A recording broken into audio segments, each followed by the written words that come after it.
Bismillahirrahmanirrahim. Assalamualaikum warahmatullahi wabarakatuh.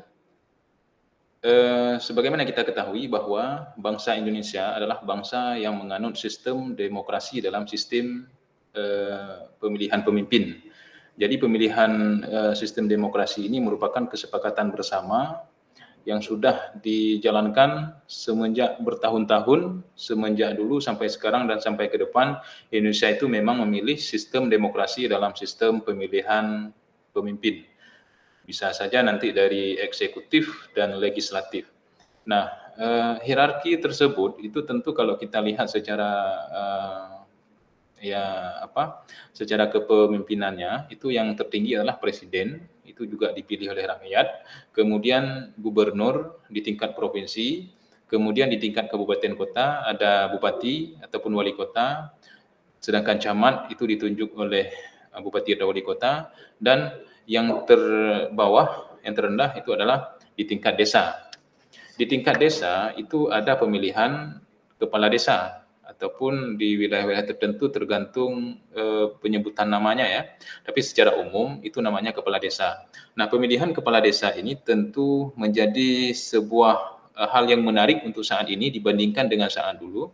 Karena dulu pemilihan kepala desa itu masih cenderung tidak banyak peminatnya ya, tapi kalau sekarang itu cukup banyak peminat untuk menjadi kepala desa.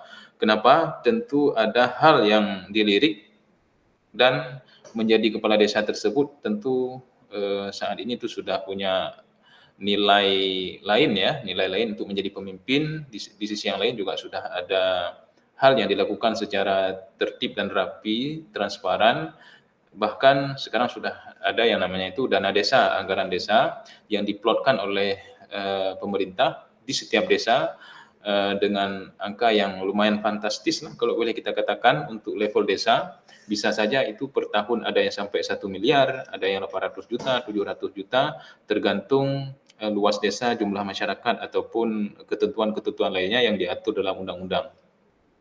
Nah, tentu cukup banyak peminat untuk jadi kepala desa, tetapi sebahagian kita juga masih rendah dalam tataran pengetahuan perpolitikan dan target-target yang ingin dilakukan ketika sudah menjadi kepala desa.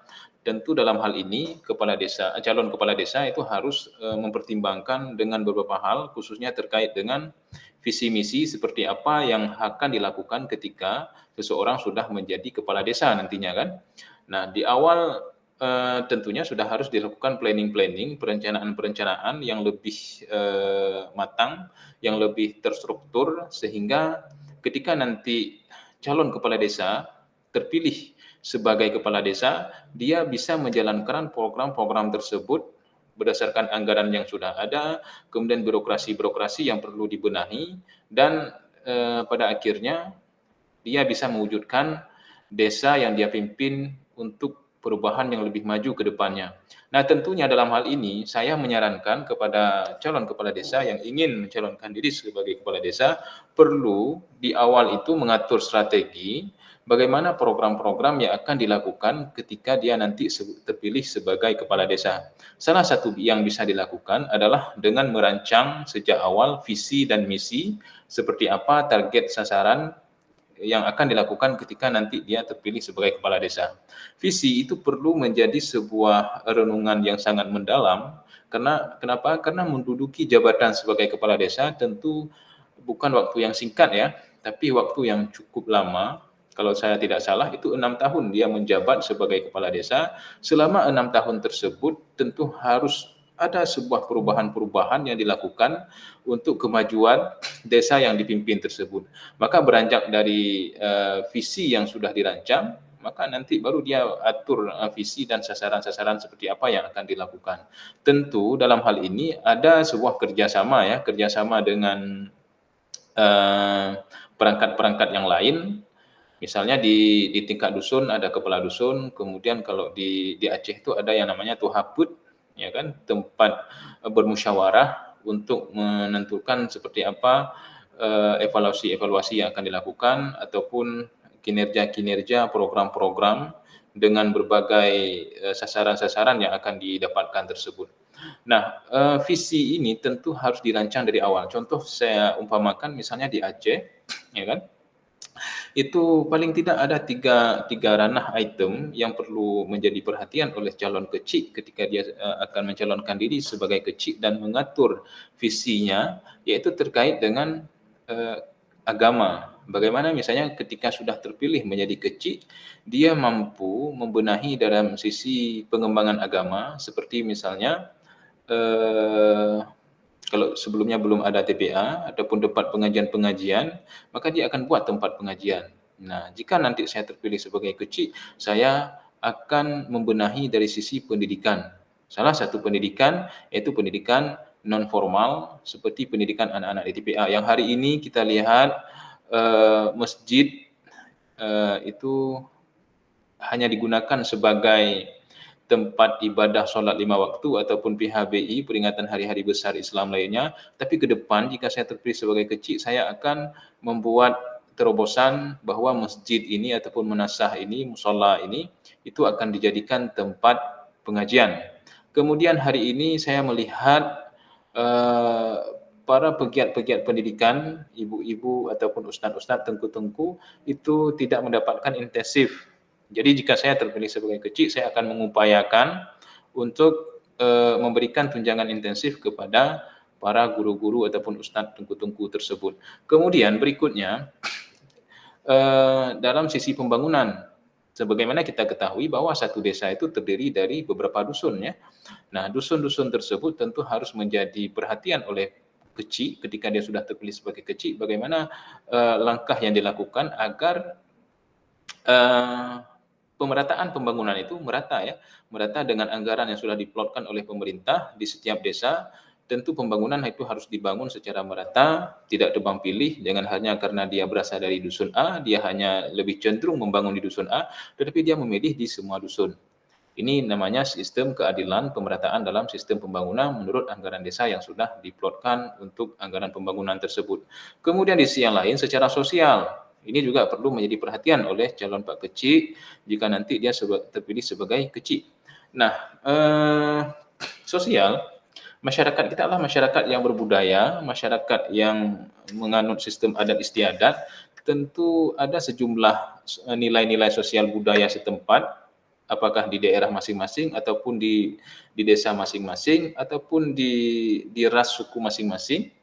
Ini tentu harus diperkuat jika seseorang nanti menjabat sebagai kecil. Kenapa? Karena dia adalah ujung tombak di tingkat desa dalam kapasitasnya sebagai pemimpin di desa.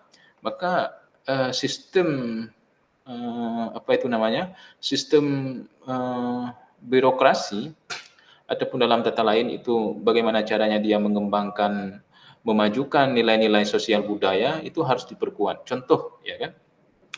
Misalnya ada sebuah tradisi-tradisi adat istiadat dalam masyarakat kita di perkawinan, kemudian ada hal-hal lain yang terkait dengan budaya, saya tidak terlalu hafal nilai sosial budaya seperti apa di desa kita masing-masing ataupun di wilayah kita masing-masing, tetapi itu harus diperkuat. Diperkuat dengan berbagai cara ya, dengan berbagai cara. Misalnya ada tarian-tarian untuk anak-anak dalam pesta perkawinan.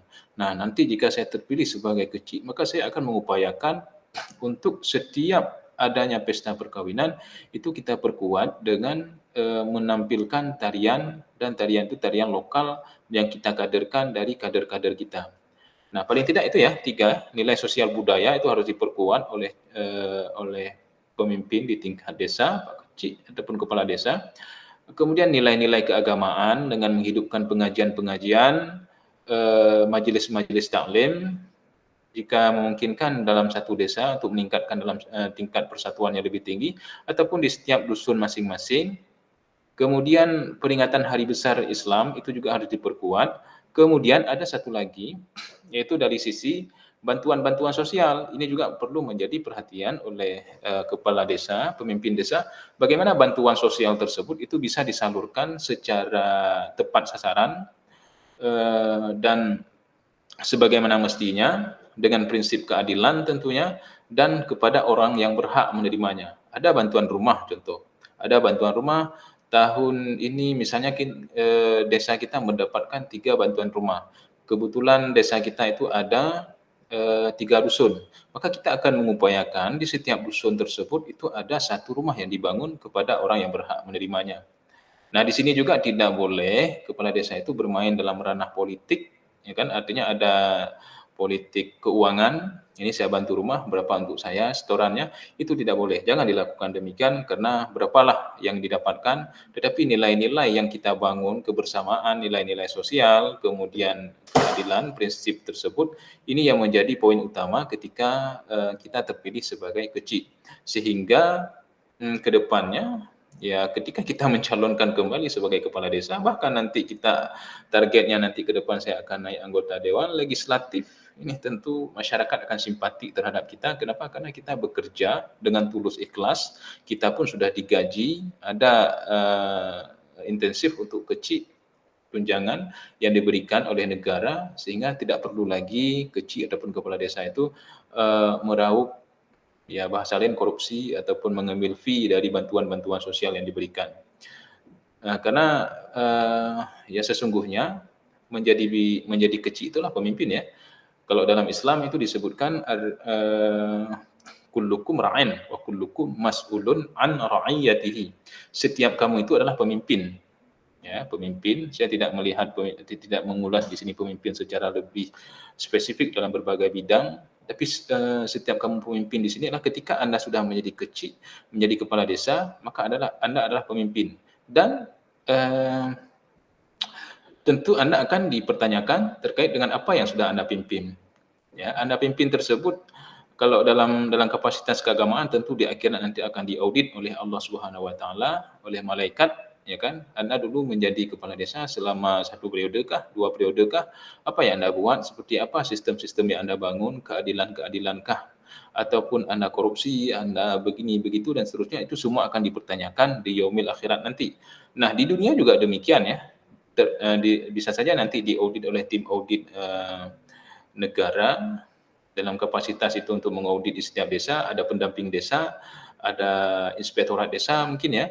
Kemudian di sisi yang lain Anda juga akan menjadi sebuah nilai ukur di tengah-tengah masyarakat bagaimana kapasitas Anda sebagai pemimpin di desa dalam membenahi, dalam menjadi pemimpin di desa tersebut. Jika Anda berbuat baik dan Anda bekerja dengan tulus ikhlas tanpa bermain-main dengan jabatan yang Anda jabat tersebut, maka tentu Anda akan mendapatkan simpatisan dari masyarakat dan masyarakat tentu akan sangat senang dengan kepemimpinan Anda. Ketika rakyat Anda senang dengan kepemimpinan Anda, tentu mereka akan mendoakan Anda dan Anda akan hidup secara lebih bahagia. Ya kan? Kenapa? Karena jiwa kita tenang. Kenapa jiwa kita tenang? Karena kita tidak bermasalah dengan orang. Bahkan kita selalu membantu masyarakat, membantu orang-orang di sekitar kita, mempermudahkan dalam setiap urusan kebaikan. Dengan demikian, maka jiwa jadi tenang, jiwa jadi bahagia.